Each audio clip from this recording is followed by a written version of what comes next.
हमारे साथ धीरज यादव हैं जो कि कुर्टी विधानसभा में पहले से, हम बता दें 2-3 साल पहले से काम कर रहे थे, लेकिन टिकट राजद से नहीं मिला।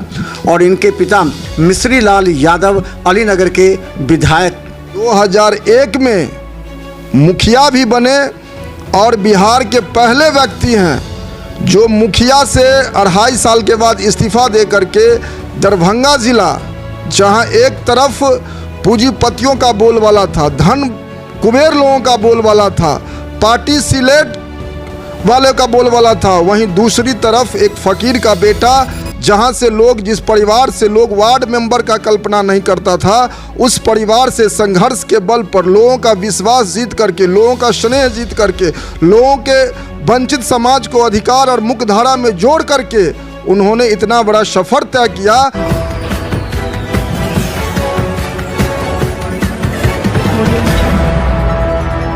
नमस्कार, बिहार मिथिला न्यूज में आपका स्वागत है। मैं हूं मनोज। देखें, बिहार में नई सरकार का गठन की प्रक्रिया प्रारंभ हो गई है। आज भारतीय जनता पार्टी के विधायक दल की बैठक हुई, जिसमें सम्राट चौधरी को नेता और विजय सिन्हा को उपनेता, इसके अलावा कई मुद्दे पर बात हो रही है। अभी तक बैठक चल रही है। वहीं हम बता दें कि जदयू में मुख्यमंत्री आवास पर भी बैठक चल रही है। संजय झा भी वहां मौजूद हैं, ललन सिंह मौजूद है। संजय झा से भी हमारी बात हुई है। हम बता दें कि अभी दोनों के अलग अलग बैठक के बाद एनडीए की बैठक होगी। लेकिन सबसे बड़ी बात बता दें, इस बार जो चुनाव की रणनीति थी वो असफल क्यों हुई? आखिर महागठबंधन कहाँ फेल हुआ, क्या कारण था? हमारे साथ धीरज यादव हैं जो कि कुर्टी विधानसभा में पहले से, हम बता दें 2-3 साल पहले से काम कर रहे थे, लेकिन टिकट राजद से नहीं मिला। और इनके पिता मिश्री लाल यादव अलीनगर के विधायक थे और उन्होंने लगातार क्षेत्र में काम किया था। धीरज जी, आपका स्वागत है। बहुत बहुत धन्यवाद। क्या हुआ इस बार? आप धन्यवाद देंगे, अलीनगर की जनता को भी धन्यवाद देना पड़ेगा और आपको कुर्टी की जनता को भी धन्यवाद देना पड़ेगा। नहीं, मैं पूरे संपूर्ण दरभंगा ज़िला के एक एक लोगों को धन्यवाद और बधाई देना चाहता हूं, जिन्होंने एक साधारण परिवार के लोगों को, जहां से कोई कल्पना नहीं कर सकता था जिस परिवार में कि इस परिवार का लोग भी वार्ड मेंबर बनेगा, लेकिन मैं मिथिला की हृदय स्थली दरभंगा के संपूर्ण दरभंगा ज़िला वासियों को मैं आभार व्यक्त करना चाहता हूं कि लगातार हमारे पिताजी आदरणीय नेता मिश्री लाल यादव जी गरीब, गुरबा, दलित, शोषित, वंचित, उपेक्षित, सामान्य वर्ग के कमज़ोर लोग, आरी मेर गांव के खेत खलिहान से संघर्ष करके वो दरभंगा ज़िला से चल करके बिहार विधानमंडल के दोनों सदन के मेंबर बने और 2001 में मुखिया भी बने और बिहार के पहले व्यक्ति हैं जो मुखिया से 2.5 साल के बाद इस्तीफा दे करके दरभंगा ज़िला, जहां एक तरफ पूंजीपतियों का बोलबाला था, धन कुबेर लोगों का बोलबाला था, पार्टी सिलेट वाले का बोलबाला था, वहीं दूसरी तरफ एक फकीर का बेटा, जहां से लोग, जिस परिवार से लोग वार्ड मेंबर का कल्पना नहीं करता था, उस परिवार से संघर्ष के बल पर लोगों का विश्वास जीत करके, लोगों का स्नेह जीत करके, लोगों के वंचित समाज को अधिकार और मुख्यधारा में जोड़ करके उन्होंने इतना बड़ा सफर तय किया। मैं दरभंगा वासियों का इस जन्म में कौन कहे, 7 जन्मों तक मैं, पूरा परिवार हमारा दरभंगा ज़िला वासियों का ऋणी रहेगा और मैं इसके लिए बधाई भी देना चाहता हूं। जहां एक तरफ लोग कल्पना नहीं करते थे कि त्रिस्तरीय पंचायती राज में कि गरीब, फकीर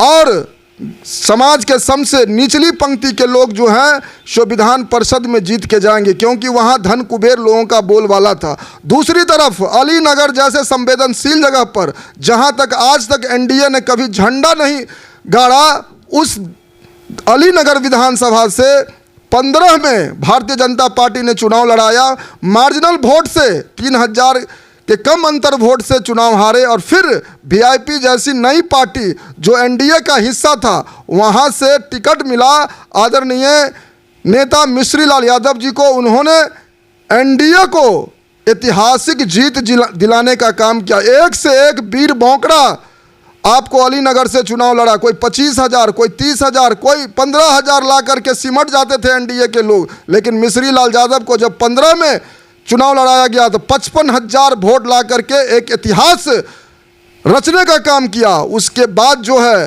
वीआईपी पार्टी से लड़े और जो एनडीए का हिस्सा था और एनडीए में साबित कर दिया मिश्री लाल यादव ने कि संघर्ष के बल पर कहीं भी किसी को भी झुकाया जा सकता है। ये बताइए, कोयटी होगा आज़ाद, इस पर हम बात कर लेंगे। ये मुद्दा रहा आपका चुनाव में, लगातार आप क्षेत्र में मुद्दा उठाए। फराज फातमी इस बार चुनाव लड़ गए, आपको टिकट मिलते मिलते नहीं मिला। आपका उस समय ये निर्णय था वो भी सही नहीं हो पाया कि आप राजद से मिलेंगे या फिर कोयटी होगा आज़ाद, क्या हुआ आज़ाद? और मैं आपको बतला दूं, अलीनगर भी गुलाम था। अलीनगर की सभ्यता संस्कृति, वहाँ का जो रहन सहन है, सारे चीज़ जो है वहाँ की संस्कृति गुलाम थी। लेकिन वहाँ जो है लड़ करके आपको जो है एक इतिहास रचने का आदरणीय नेता मिश्री लाल यादव जी के नेतृत्व में वहाँ इतिहास रचा गया। दूसरी तरफ केवटी हमारी मातृभूमि है। जब मिश्री लाल यादव 1980 में टिकट मांगने गए तो टिकट नहीं दिया गया। बोला जो ये किसान का बेटा, हमारे दादा पचाढ़ी महंत के मजदूर थे, वहाँ से निकल करके हमारे पिताजी संघर्ष के बल पर इतना बड़ा जो है संघर्ष को तय किया। और जब 1980 में टिकट मांगने गए तो कहा जो इसके पास पैसा कहाँ से आएगा। एक तरफ पूरा गरीब जो है, पूरा केवटी का बच्चा मिश्री लाल यादव के पक्ष में था। 1985 में टिकट काटा गया, 90 में टिकट काटा गया, 95 में टिकट काटा गया, 2000 में टिकट काटा गया, आपको 2005 में टिकट काटा गया, आपको 2010 में टिकट काटा गया। सारा जो है यही बात कह रहे थे कि आपको जो है पैसा कहाँ से आएगा जो आप चुनाव लड़िएगा। लेकिन मिश्री लाल यादव ने संघर्ष के बल पर सारे मिथक को ख़त्म कर दिया और 2001 में मुखिया बने। और मुखिया का जब शपथ ग्रहण ले रहे थे वहीं से उन्होंने कहा था कि मैं आज लोकतंत्र के सबसे निचली सीढ़ी से मैं शपथ ले रहा हूं। वो दिन दूर नहीं जो मैं विधानमंडल के दोनों सदन का सदस्य बनूंगा और वहां भी मेरा शपथ होगा। कोयटी का बात कर लें, अब कोयटी में क्या स्थिति होगी? और उनका जो इच्छा शक्ति था वो ऐतिहासिक था।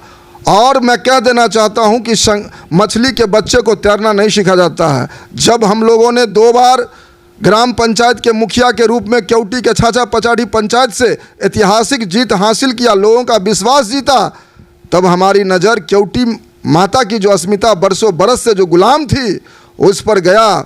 मैं जब मुखिया का काम को देखने लगा तो ब्लॉक के अंदर एक भी काम नहीं हो रहा था। लोग कह रहे थे काम क्यों नहीं हो रहा। जब मुझे खुद परेशानियां होने लगी तो मुझे लगा जो केवटी अब आज़ादी मांग रहा है। आपको 1947 में देश आज़ाद हो गया लेकिन हमें लोकतांत्रिक आज़ादी नहीं मिली। आज तक केवटी के माटी पानी पर पैदा लेने वाला, केवटी माँ के गर्भ से निकलने वाला लोग को आज तक परिणित करने का मौका नहीं मिला। और मैंने नारा दिया केवटी में कि केवटी मांगे आज़ादी। मैंने कहा बहुत सारी सभाओं में, क्या केवटी की सरजमीन बंजर है जो वैसे प्रतिभाशाली नौजवान को जन्म नहीं दिया जो केवटी से एमएलए बन सके। इसकी मलाल मुझे ही नहीं, वहाँ के तमाम गरीब गुरबा छात्र नौजवान किसानों को था। लेकिन मैं टिकट में किसी कारणवश, मैं उतना विस्तार में नहीं जाना चाहता हूँ, पिछड़ गया। बहुत सारे लोग उस पर हावी हो गए। लेकिन अगर मुझे पार्टी टिकट देती तो मैं दिखा देता कि केवटी के बेटा में कितना ताकत है और बाहरी लोगों में कितना ताकत है। निश्चित रूप से धूल चटा करके कहीं भी कोई भी समीकरण होता, सारे समीकरण को फेल कर दे करके केवटी माता की जो अस्मिता बरसों बरस से गुलाम थी वो इसको निश्चित रूप से हम लोग आज़ाद करने का काम। अभी जो परिस्थिति है, क्या लगता है कि जिस तरह महागठबंधन की हार हुई है, आगे की आपकी रणनीति क्या है? क्योंकि कोयटी के लोग अब जानना चाहते हैं कि धीरज यादव अब क्या करेंगे। आपने निर्दलीय चुनाव लड़कर 4000 मत लाए थे, तो अब ये क्या चाहेंगे कि आपका अगला कदम क्या होगा? लोग ये पूछ रहे हैं, क्या अभी से ही आपकी लड़ाई जारी रहेगी या फिर आप कौन सा दल को चयन करेंगे? ये भी मेरा एक एक वोट खून से लथपथ है, संघर्ष से लथपथ है, आज़ादी से लथपथ है, विचार से लथपथ है, धारा से लथपथ है। जहां एक तरफ पार्टी सिलेट, बड़े बड़े हेलीकॉप्टर, बड़ा बड़ा नेता की गाड़ी केवटी के सरजमीन पर दौड़ रहा था और दूसरी तरफ जो है हवाई चप्पल पहन करके गांव के गरीब गुरबा फटे कपड़े पहन करके केवटी के आज़ादी के लिए जो है संघर्ष कर रहा था। उस संघर्ष में जितने लोगों ने मुझे आशीर्वाद दिया, मैं सबसे पहले उन तमाम साथियों को, उन तमाम आज़ादी के वीर क्रांतिकारियों को जो है मैं धन्यवाद देना चाहता हूं, बधाई देना चाहता हूं, प्रणाम करना चाहता हूं, उनके प्रति आभार व्यक्त करना चाहता हूं। मुझे लग रहा है कि अगर संघर्ष मैं नहीं करता तो मुझे 10 वोट भी नहीं आते। जिस तरह से केवटी का जो है लोग बड़े नेता जो समीकरण बना के रख दिए, लेकिन संघर्ष के बल पर हम लोगों ने सम्मानजनक वोट लाया। ये वोट नहीं है, ये आज़ादी का जो है एक दर्पण है, आज़ादी की आगाज़ है, आज़ादी की जो मोटी लकीर केवटी के सरजमीन पर खींचा गया है। समय जितना लगे केवटी निश्चित रूप से आज़ाद होगा। और जिस तरह से मैं संघर्ष कर रहा था, गरीब गुरबा की सेवा कर रहा था, किसी प्रतिनिधि किसी नौकरशाह का मैं इंतज़ार नहीं करता था, और जब ही सूचना मिलता था किसी के आफत विपत दुख कलेश मरनी हरनी सारे जगहों पर जा कर के उसका बेटा के रूप में, भाई के रूप में, अपना साथी के रूप में एक सहयोग करता था, मदद करता था, उसमें हम 4 गुना बढ़ाने का काम करेंगे। और केवटी माता की जो अस्मिता बरसों बरस से गुलाम है, जब तक हम आज़ाद नहीं करेंगे, ये केवटी वासियों के लिए ये बहुत बड़ा जिम्मेदारी है, ये केवटी वासियों के लिए बहुत बड़ा कलंक है कि आखिर का क्या कारण है जो केवटी आज तक आज़ाद नहीं हो पाया। केवटी के सरजमीन पर पैदा लेने वाला लोग आज तक, ये तो पहली लड़ाई है, ये तो अंगड़ाई है, बड़ी लड़ाई अभी बाकी है। क्या लगता है आप तेजस्वी के संपर्क में आएंगे अब जो स्थिति है वहाँ की, क्योंकि राष्ट्रीय जनता दल से आपको टिकट नहीं मिला, उम्मीद थी, इस बार क्या लगता है कि उम्मीद होगी और अभी से ही आप काम करेंगे राजद के लिए?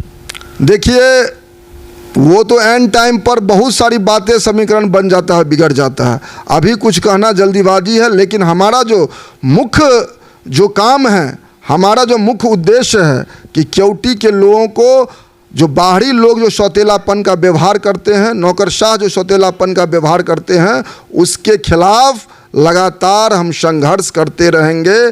केवटी के लोग धन्यवाद के पात्र हैं।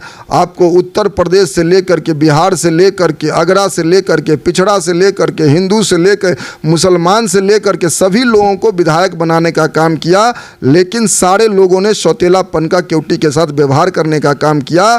केवटी का बेटा अब मोटी लकीर केवटी के सरजमीन पर खींच दिया है, वो लक्ष्मण रेखा है, कोई माई का लाल उसको मिटा नहीं सकता है। और निश्चित रूप से हमारे जो साथी हैं, हमारे जो गांव गरीब में रहने वाले गरीब किसान मजदूर साथी हैं, उसके आफत विपत में हम लोग 24 घंटा खड़े रहेंगे।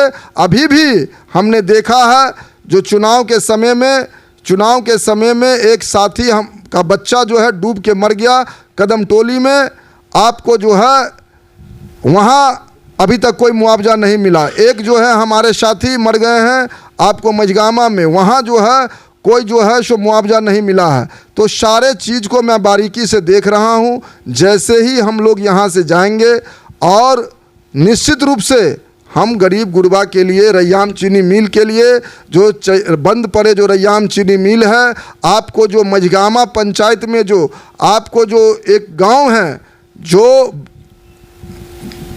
वो बरसों बरस से जो है आज़ादी के बाद आज तक वहाँ जो है भोजपट्टी गांव जो है आज तक वहाँ पर जो है आपको पुल नहीं बना है। लोग जो है पुल के अभाव में दम तोड़ रहे हैं। खिरमा में जो है सो रास्ता पूरा जो है सो टापू में तब्दील है। आपको कई गांव का मैंने दौरा किया, कहीं विकास नहीं दिखाई दे रहा है। अब सिर्फ और सिर्फ संघर्ष के सिवा कुछ भी जो है। अंतिम सवाल, मुरारी मोहन झा को क्या कहेंगे चुनाव जीतने पर?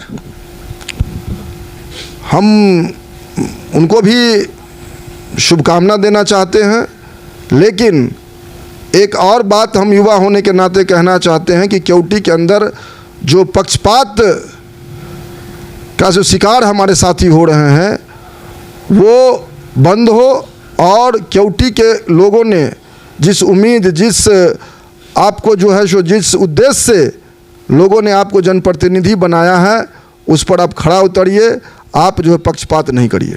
तो धन्यवाद। देखिए, इंजीनियर के रूप में धीरज यादव अपने क्षेत्र में लगातार संघर्ष करते रहे, और हम बता दें कि जिस तरह उन्होंने क्विटी मांगी, आज़ादी का नारा दिया, और अली नगर में भी जिस तरह मिश्री लाल यादव, हम पहले याद कीजिए मिश्री लाल यादव जब पहली बार एमएलसी बने थे और लालू प्रसाद यादव के आवास पर आए थे, उस समय हम भी थे, तो लालू यादव ने कहा कि गुदरी का लाल आज एमएलसी बना है। इसके बाद इनके संघर्ष की यात्रा प्रारंभ हुई जो अली नगर आते आते अब समाप्त हो गई है। लेकिन आज से एक नई रणनीति प्रारंभ करेंगे धीरज यादव और मिश्री लाल यादव, क्योंकि कोयटी को आज़ाद करने के साथ इनकी अपनी लड़ाई गरीब गुरबा की भी है। तो देखते रहिए बिहार मित्र न्यूज़, क्योंकि कोयटी की जनता से भी हम पूछेंगे कि अब आप धीरज यादव से क्या अपेक्षा करते हैं, किस पार्टी में जाएंगे, किस तरह कार्य करेंगे, किस तरह जनता के लिए और लड़ाई लड़ेंगे। धन्यवाद।